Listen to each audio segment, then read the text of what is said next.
NAACLS is about standard two. And as many of you know, we like to timestamp these because we make them available on demand. And the reason we want to timestamp these is because our documents change up to twice a year, maybe even more. Our documents are going through a lot of changes right now because we just had a board meeting about a month ago, a little less than a month ago. So NAACLS staff is hard at work making sure all those documents are updated, and we're alerting all programs of those awards. I'll mention now real quick to keep an eye on the NAACLS news and LinkedIn. We will be announcing the board report, Dr. NAACLS, probably for the end of June. And it's probably going to be a little bit of a longer one because it was a pretty busy board meeting and our review committee members have been hard at work too. But that's a conversation for another day. Today's team is Candice Grayson.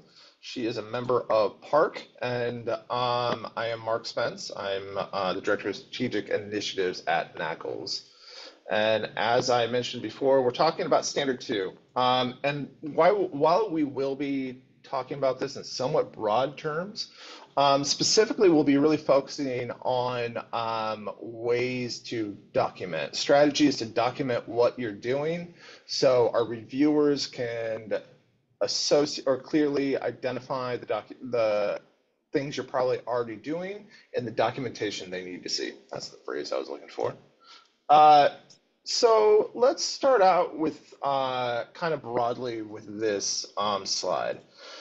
Standard 2, if you look at the next part of that language in our standards, it's assessment and continuous quality improvement. I think when we switched to the outcome-based standards about over 10 years ago now, there's a lot of focus on, hey, we're going to focus on outcomes. We're going to have benchmarks. There's going to be assessment. And the first portion of getting that message across was really focused on the outcomes, benchmarks, and assessment.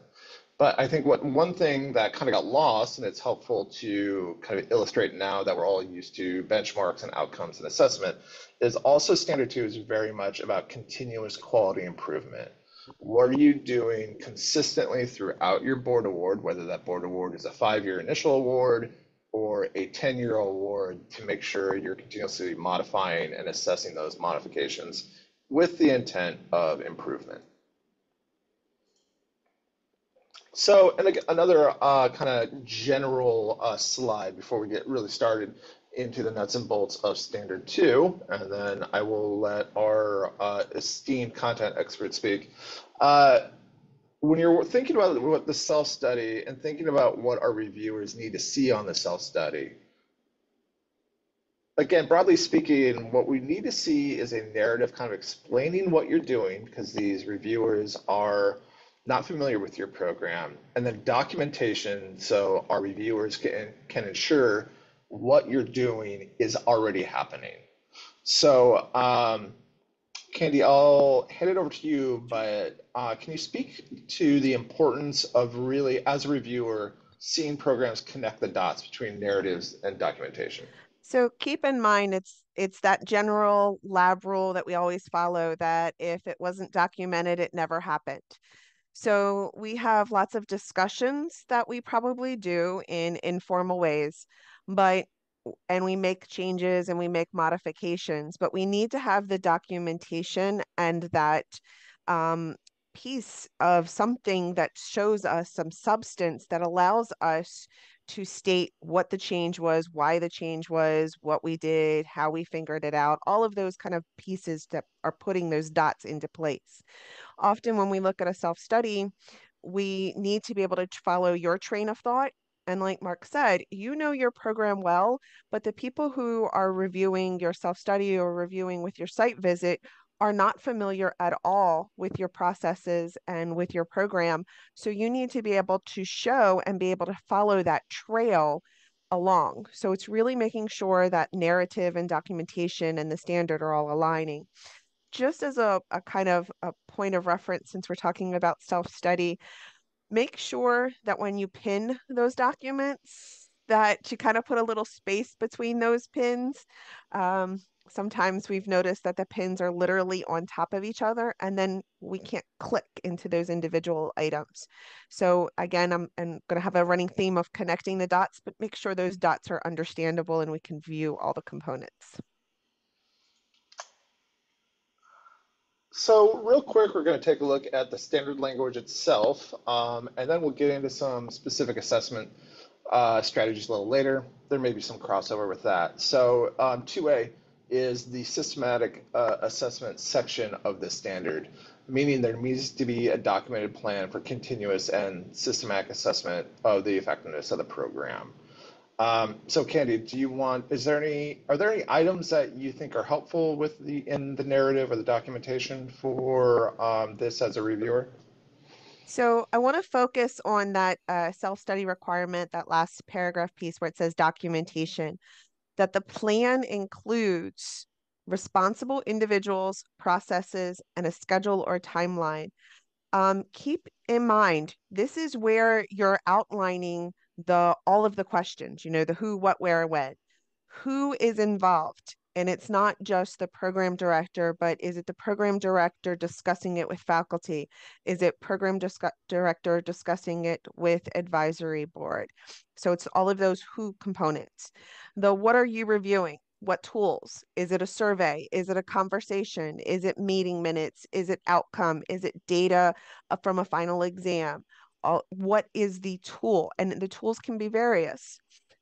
When do you review these tools? Are you reviewing them quarterly? Are you reviewing them at the end of a semester, at the end of a year, at the end of a calendar year, academic year? When is that happening? Um, why are you reviewing this? We're not collecting data just to collect data, but we're collecting data because we want to compare it to an outcome, or we're looking for certain feedback. So why are we collecting this and why are we reviewing this? And then how are we going to accomplish making sure that those changes are documented and reviewed as followed up? So when you're considering this plan, think of all of those components and keep in mind that the only constant thing is change. So things might change and you might need to adapt. That maybe you thought you were always going to review it with faculty, and well, now you realize you need to review these items with advisory board. Um, it can change, it can adjust, but it's not when we say a plan. I've seen several where it's this is what the program director does. No, it's what the entire program is doing to ensure that they're constantly reviewing and constantly providing ample opportunity to assess the program and all of its components in it. So making sure that it has a really good, solid plan helps you throughout the standard. Okay, on to 2B, which you will see is summarized here. I just want to stress that for those of you who are familiar with the documents, it would probably take me 5 or 6 slides to encapsulate the whole standard in standard language. But standard 2B is really going to look at the outcome measures. So again, I'm going to throw it back to our content expert. So just keep in mind that the standard already kind of gives you some guidelines and gives you some parameters to think about of what tools that you want to use, your certification rate, your placement rate, your graduation rate. Um, but that does not mean that you are limited when you are thinking of this entire standard to just those measurements or those abilities to look for improvement places. I do also want to stress, and I'll stress this in the next one as well, you're looking constantly for feedback from graduates' employers. Those two are going to be very large stakeholders.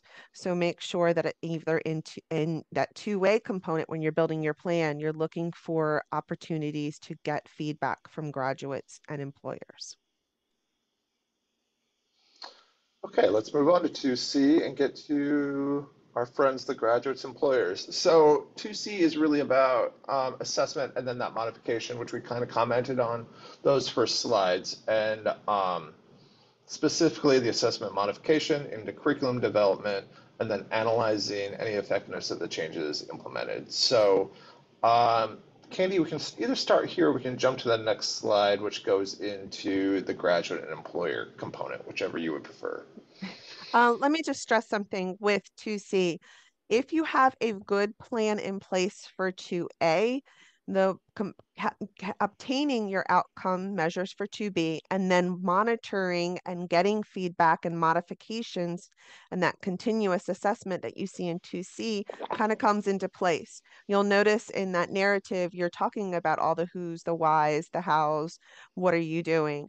But don't forget that we always have to look at the effectiveness of the change. That yes, we looked at our outcomes, we made a change, we made a modification, but don't leave it at that. Make sure that you're going back and what we call closing the loop and seeing how effective it was. I do want to also mention, and I apologize if I'm skipping around, but keep in mind that even if your outcome measures are good, meaning you're hitting those benchmarks that NAACLS has, there's still always opportunities to improve something. And improvements don't have to always be on a grand level. They can be on a course level, they can be a subject level. So it does not always have to be a programmatic change in order for it to qualify or be something that you want to monitor and evaluate within Standard 2. And now we're going to get to kind of the second part of the documentation required for Standard 2C, and this is really about that graduate employer component. And as everybody sees in blue, we wanted to highlight this because this was a change, I believe, made as a result of the September board meeting. So still relatively new. Yeah, because some confusion about what we consider graduate.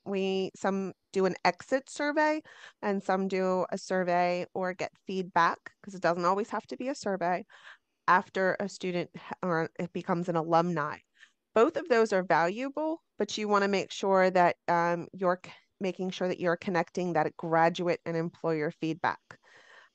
And I believe we're going to talk about it within strategies, but keep in mind that documentation provides a nice listing that it can be emails, it can be communication. It does not always have to be a survey. All right, let's get into documentation.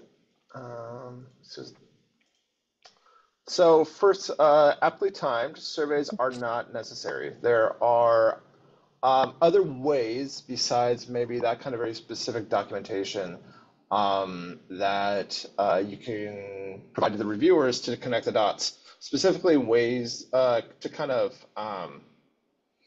multitask when you're checking on your current students in clinical rotation. You may be able to get some employer and graduate feedback at that time. So, Candi, can you speak to that? Sure. Just like we like to go out to our clinical sites and check on our current students, and we have usually a rubric or some form of documentation of that visit, that easily can be adapted when you're looking and you're talking to the employers, as well as when you're seeing alumni that are working on the bench. Remember, it doesn't have to be a survey, but it does have to be communication. So if you have that communication, that in-person conversation, just go back, write down what that communication was, fill in a checklist, a rubric, a documentation, or email yourself. Often I've seen where some programs have email conversations back and forth, and it checks off a couple of different boxes when you're looking at standards, but it's also a way for them to get feedback. Start emailing or collate all that information and then look at that cohort and go, okay, I talked this time around, I talked to this many of my graduates that was in this class or this cohort, and I'm starting to see a trend. And again, you can bring that back to a faculty meeting, you can bring it to an advisory board meeting or another document where you're saying, okay, here's where the trend was, here's what I'm doing, and here's what I'm going to change.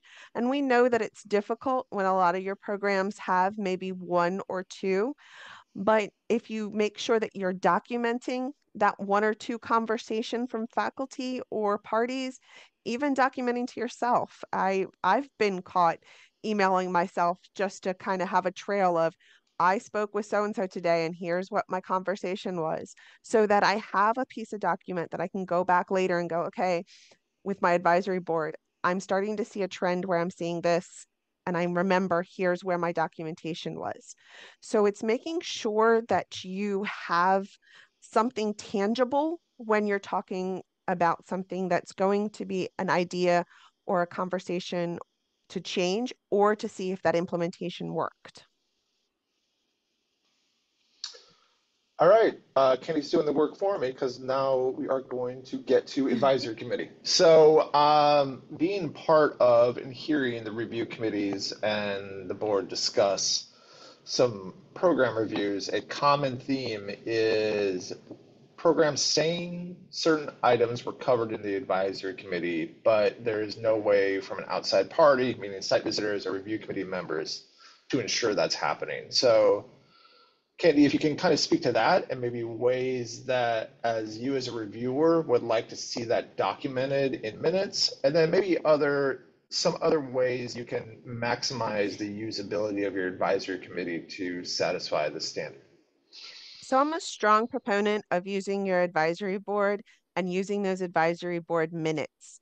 It's amazing the amount of documentation. It's amazing the amount of little check boxes for those standards we can mark off when we have a good functioning advisory board. And I know that this is not always easy because maybe it's a timing issue or getting active members.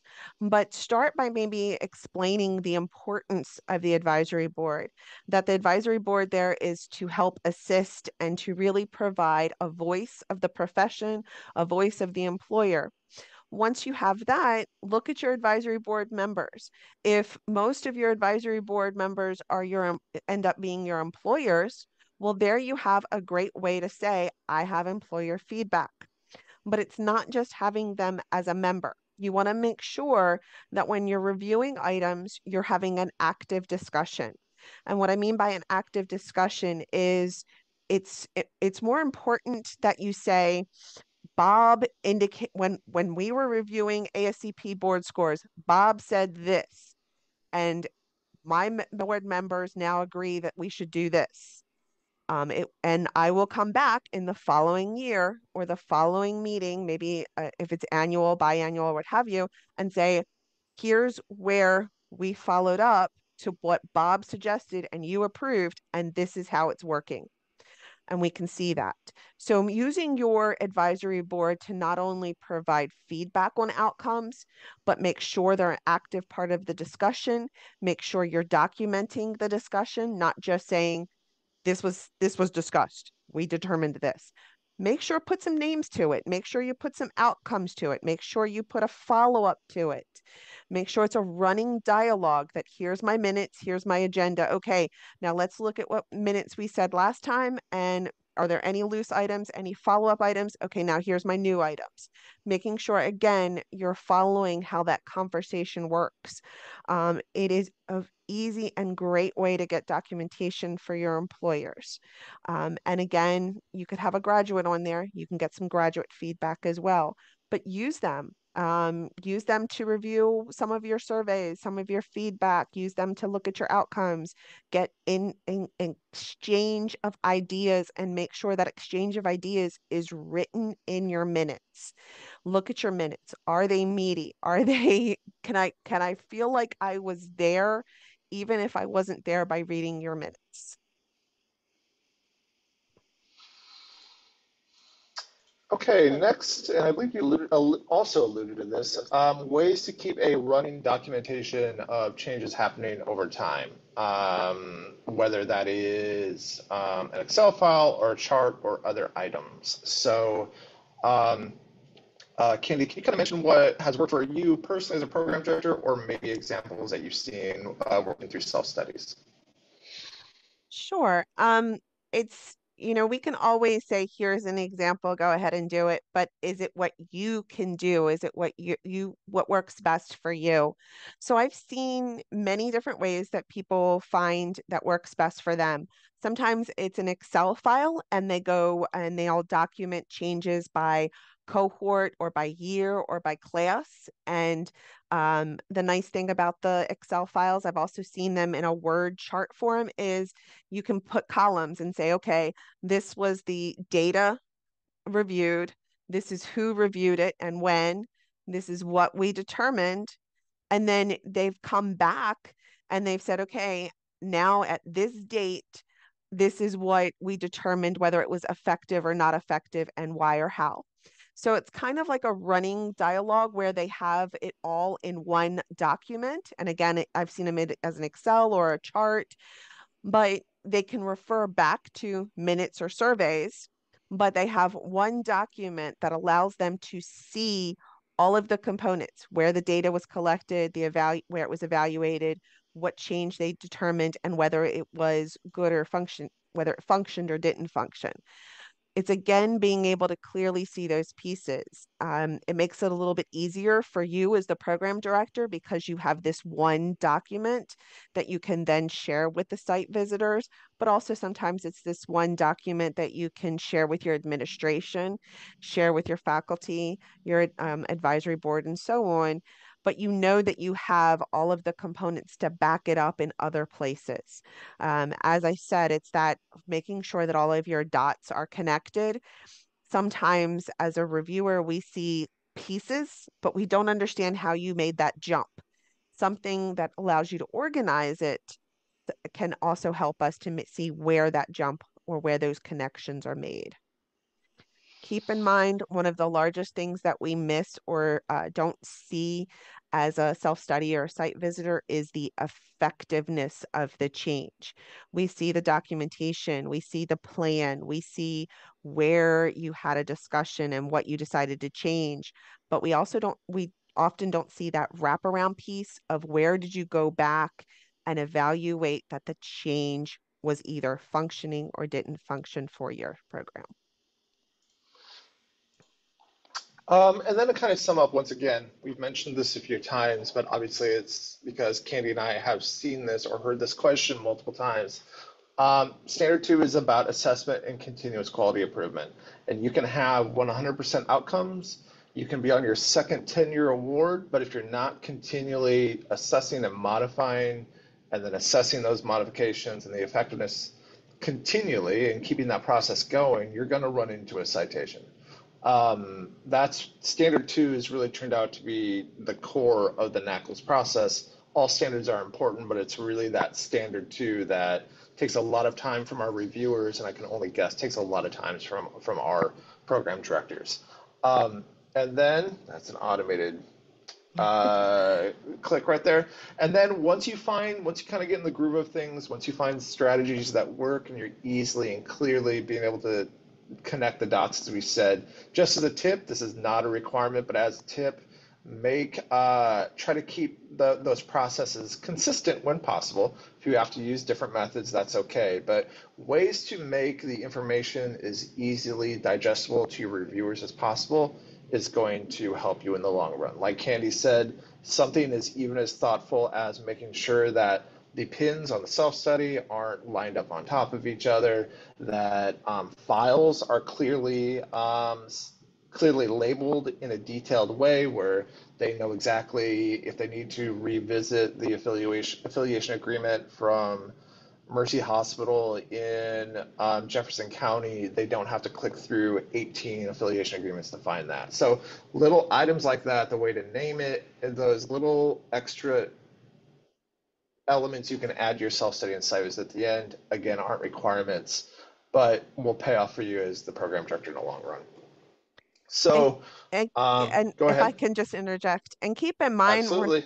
we're not asking you to reinvent something or create something just for the self-study or the site visit. We're hoping that this is something that is functioning for you and something that you are using to constantly monitor and look for program effectiveness. And again, that program effectiveness and continuous change or continuous improvement does not need to be large pieces or components. It could be, I changed a textbook. It could be, I decided to have 3 exams instead of 2. Well, make sure you documented why you determined this or how you determined it, when you put it into place, and then you went back to evaluate that. And that's something that I'm saying to a lot of the programs that are like, I have my outcomes. I haven't changed anything. I don't need to change anything. But you actually did change something. It's probably that you just changed it on a different level and you didn't think about it. And those are always really good examples as well to show a self-study or site visit, but make sure you have it documented somewhere and that you followed up with that effectiveness. Okay. It's Q&A time, as you may have seen a little while ago. We have one question in the chat. We can, if you enter in the little Q&A box, you can do that, or if you raise your hand, we can do audio questions as well. Before we get there, I would like to point out, as always, our DLPs. Our DLPs are a member of our review committees, discipline lead people. They're members of our review committee that are here for standard interpretation answers. If you have more administrative questions, when are my fees due? When's my self-study due? When's the annual survey coming out? Those questions can come to staff. These individuals are more about how do you have examples of how to document this? What does the standard mean? I'm having a hard time understanding it, things of that nature. They're not necessarily here to advise on maybe if your self-studies in a good place, or if you're on the right path with a progress report or anything like that. More specifically, a little more specific questions about standards, we ask that you keep it to that. Also, I noticed a ton of volunteers on this call right now. Thank you to all volunteers. Thank you to Candi again. This is a volunteer-driven organization, and we would not be around if it wasn't for the people willing to volunteer your time. So thank you. Q&A time. So first one, I sent a graduate survey 6 months after graduation. Is that acceptable to fulfill the standard? You want me to go? Yeah, you go. Okay. So by definition, graduate feedback is at least 3 months. So the fact that you did it at 6 months is perfectly fine if that's what works for you. Because again, the nice thing with the standards is it's not so prescriptive. It understands that it's flexible to your program and what functions for you. The important piece is that you do look at that when you get that feedback. You look at that data and where and how are you evaluating it, and where and how are you determining changes. So it's not that you sent it out, but make sure that you're collecting it, you're collating it, you're having a discussion, and you're determining what are your next steps. Even if you don't get feedback, maybe that's when you want to put in a plan for yourself of maybe I need to rethink how I get feedback. um, so just keep in mind that it's not just that I'm doing a survey, but what are you doing with the survey? We have one more question right now, and I encourage you if you have any other questions, and they don't all have to be about this standard. I did not mention that. Anything about NAACLS standards or policy procedures is on the table, and if we can't answer it, we can make sure to get you somebody who does. So do you have to track each of your course outcomes? Crystal, I do apologize. Maybe if you could speak, I'm not sure I understand by what you mean by each of your course outcomes. Crystal, if you raise, yep, there we go. I will allow you to talk, and just unmute Crystal, and you should be ready to go. All right, can you hear me? Yes. Yep. Okay. I guess I'm just wondering, do we have to keep track of students' progress or success on each course outcome, or just overall as a whole on our benchmarks? So when you say course outcomes, are you referring to all of your objectives within a course? Yeah. Okay, so that is your discretion. I'm not here to say yes or no, but keep in mind that's probably a lot of work. What you might want to think about is looking at maybe course feedback. Are you doing end of semester course evaluations? Are you looking at a final exam? Are you looking at how your objectives were done? I do know that there are certain other accrediting agencies, meaning like SACs and so forth, that look at SLOs. I apologize. Obviously, I'm not a SACS accredited program, but a school. But keep in mind that whatever data you decide to collect, you can use it as feedback. And sometimes it's good to use different individual courses as feedback. And that might be that you looked at outcomes of that course by the objectives, or that you looked at a final exam or a proficiency or a practical, some attribute within that course. Does that help? Yeah, I agree. I started to try to track all of them, and I thought, there's no way I can do this. But I think, yeah, but make sure that you are looking at ways to try to constantly improve, and that could be one of them. And it looks like Brandy, who might be a better sax verbal person, helps me there. So Brandy, I think you wanted to add something. Yes, so you don't have to track, and this is for a SACS, you don't have to track every single outcome. So we looked at some of the expected skills that NAACLS wants all programs at the end to their students to cover. So we picked a few of those. I think I helped some people out with this, and I think Crystal, you may have been one of them. So we picked like 2 technicals, an analytical, and say a professionalism one. And then you don't have to pick it for every single course every single time. You can pick, like we maybe cover blood bank for case studies or micro for case studies. And then now on one of them, we do look at all of our practicals. So you pick what you want to address. Now, as your students look like they are always achieving that, then you either change your outcome criteria or you move on to a new one. So you don't have to track for every single course, at least under SACS. You just have to track a few of them. So we say no more than 5 student learning outcomes and no more than maybe 2 or 3 tools you're going to follow for that. And you follow them for 2 to 3 years. And once you start seeing them improving, or you're always meeting it, then you move on to another tool or another skill. So that's how we do it for SACS, at least at my institution.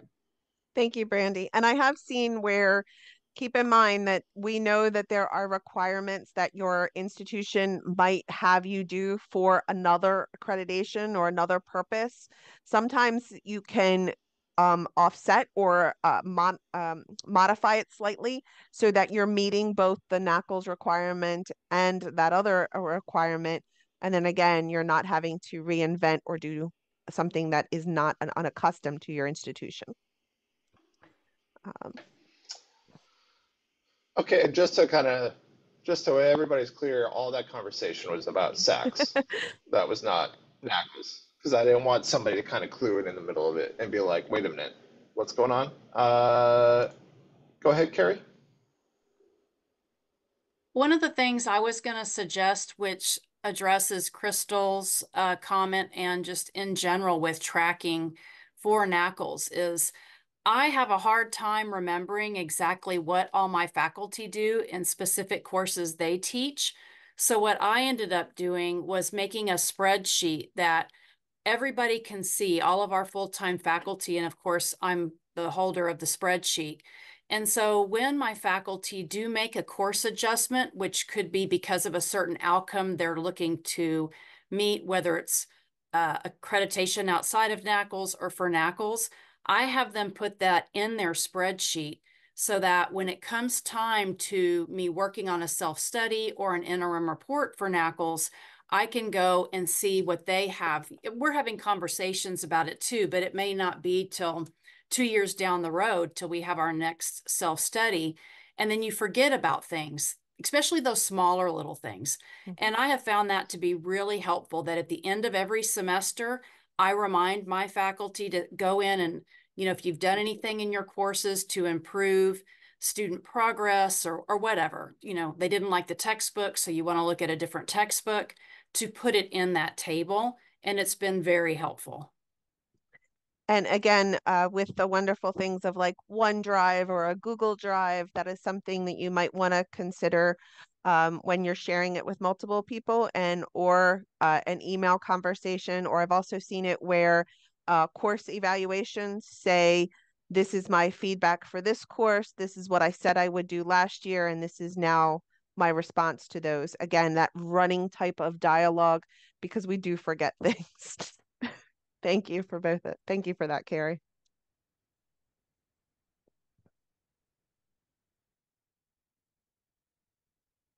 I was muted. Thank you to Carrie and Brandy, who are a couple of our review committees, more volunteers. Next question, when will the self-study template for spring 2025 be available? We are working on that. I would say at the latest at the end of June. Keep an eye on the NAACLS news and LinkedIn, and when the documents are all updated, we will make those announcements there. On a 2-year progress report, do you have a guidance document for me to follow when I prepare the answer to the question, describe how the program complies with Standard 2C? So that my reply is in a format that a NAACLS reviewer prefers to see it. So I will speak a little bit to the format, and then I will hand it over to Candi. Format-wise, we do have a template for that, and we will make sure staff sends out those templates when we're a little bit closer to when your report is due. I don't have your information, Michael, open in front of me, but we do send those out. And then essentially, Standard 2 for initial programs, especially after you have that data, is the same for other programs. But I will hand that over to Candi. That was a long way for me to say to use the standard compliance guide. But Candi, do you have any other advice on an initial program, like submitting? That was exactly what I was going to reference, is make sure you're reviewing the standard compliance guide. And within that standard compliance guide, as you saw a little bit earlier with some of the slides, it's reminding you to explain how you are getting graduate employer feedback. How are you using it? How are you reviewing it? How are you analyzing it? So you would want to make sure that you're comparing it to that compliance guide, and also go back and look at how it's being reviewed or evaluated. So any of the this is a follow-up, but any of the self-study site visit reports just remind everybody that those documents, as well as some of the report documents, are on the website, where you see how it is being reviewed, at what the questions that they're getting, that they have to look at your information to make sure that you are getting that. And whatever you're adding, make sure that it is a clear train of thought. We've seen some recently where it starts mentioning something about graduate, but then goes on and mentions something about employer, and there was no connection piece. So we were not clear. So again, just take a second or have someone else read it and make sure that what you wanted to get across is there. We have a request here for access to the document sent to faculty for course improvement. That's not a NAACLS document, so I don't have that to share, and I can't remember if that was Carrie or Brandy's or Candi's. I do believe it was Carrie's. Were you going to say something, Carrie? Okay, I'm sorry. I'm not going to speak on Carrie's behalf, but sometimes it's difficult for us to share, and sometimes it's difficult to share a document, and sometimes it's easy. So you might want to reach out to the person directly and ask if they are willing to share. Again, keep in mind whenever you do see an example to make sure to make it work and functional for you. Because we can share examples, but if it's not a pathway or a process that you do or a collection item that you do, it won't make sense, and you might be kind of stuck in something else, for lack of a better word. I'm sorry, but I'm sure if I would reach out to the person directly, because I can't speak on that behalf. Regarding annual reports for newly accredited programs, are these prompted by an email from NAACLS, or are they due every year post initial accreditation? You will be prompted. We usually send those out in the fall, usually right around September, but it depends. And we also announce on the NAACLS news when that's coming out, so you will be emailed directly.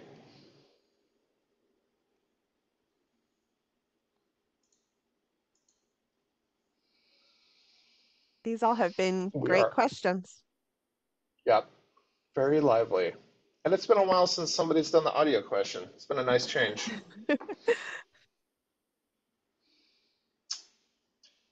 Um, Anything else? You can always email me and I will track down the answer if I don't know it, if you think of something after the end of the call.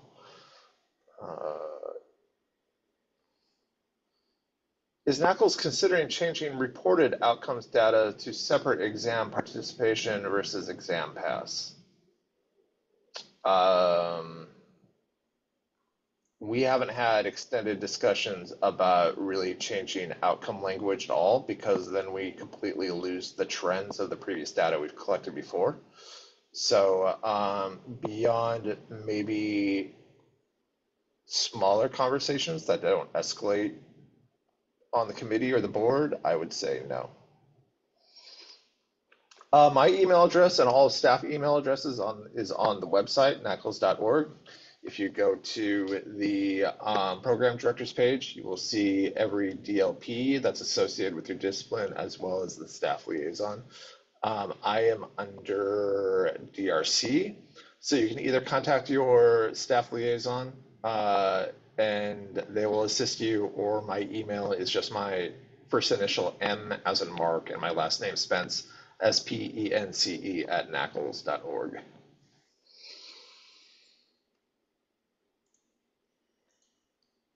But thank you for that question. It reminded me to let everybody know how to find the DLP information and staffs. Okay, I think that's about it. Thank you all.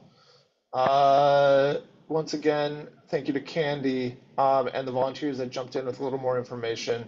And keep an eye out on the NAACLS news for a lot of important stuff. The written board report, the notification when all the documents, including the self-study templates, been updated, and the Dr. NAACLS board report, which I think may be 90 minutes, because our review committees and boards and our volunteers have been busy the past year. So we have a lot of stuff to roll out to program directors. So we will talk to you all soon.